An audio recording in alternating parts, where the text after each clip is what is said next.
do this either with your ruler foot on, which I've got at the moment, and your ruler to do straight lines, or you could do this with just your normal foot and your feed dogs up.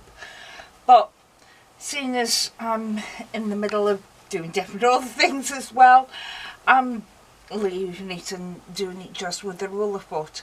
The reason I aren't using a ruler is because I've got straight lines, the edges, and I'm just putting my ruler foot against the edge, so it's easy to just move it along.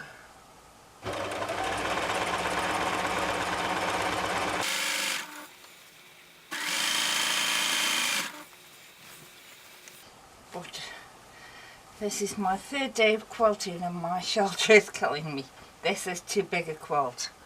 The machine will definitely take it.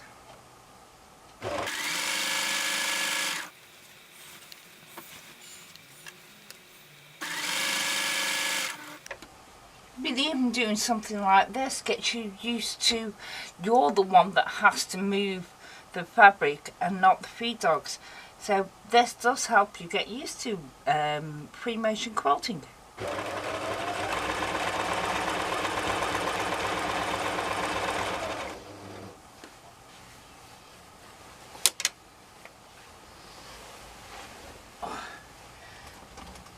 Like I said, it's just that much of it.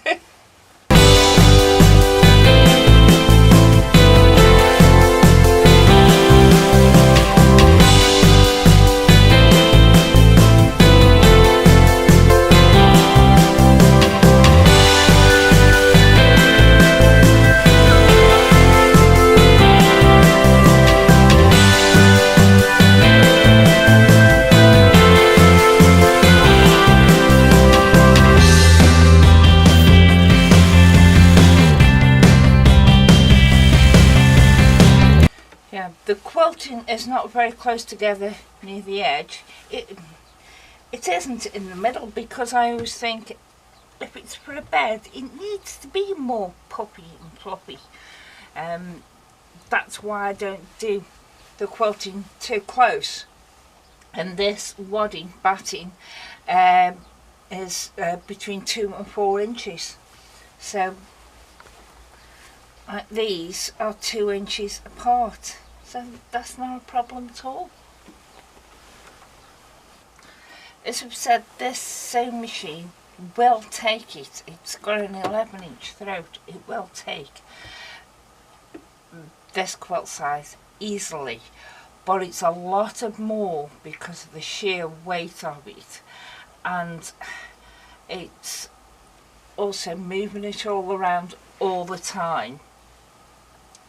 And also this pseudo gout and arthritis that's in my knees, it's also in other joints as well, and it happens to be bad in my left shoulder, and so all the moving around is really painful for me at times. So my knees are painful because I've been out in the garden, so I come and do this, but it's painful because it's a mole on my shoulder. So the next big quilt I do, I think I'm going to see if I can do one quilt as you go. I have done one quilt as you go before, but to do a design that I can quilt as you go and then join it together so there's no sashing, or sashing is part of the pattern. We'll see. It's Wednesday night, 7:15, and I've just finished quilting all this. I don't know if the camera will make it out.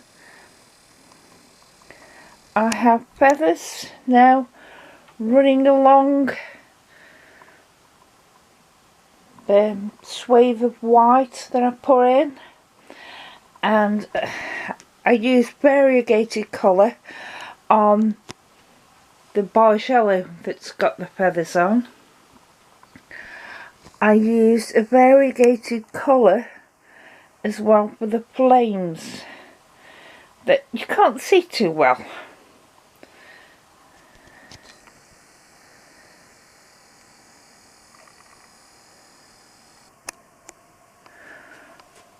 For the feathers, they're in these long white strips. I just use plain white. Oops. The back of the quilt, you can see the quilting better. I used white on the back, apart from when I stitched in the ditch on the squares, the orange squares, I used orange thread. And also when I did the flames next to the orange, I put orange at the back of them, well, in the bobbin. So that shows you. And I haven't got rid of all these thread bits yet, because like I said, I've only just finished it. And they're my straight lines, but it's all Freemason quilted. Although I've got the ruler foot on, I didn't end up using a ruler at all. So there. Now I've got to cut it down and bind it.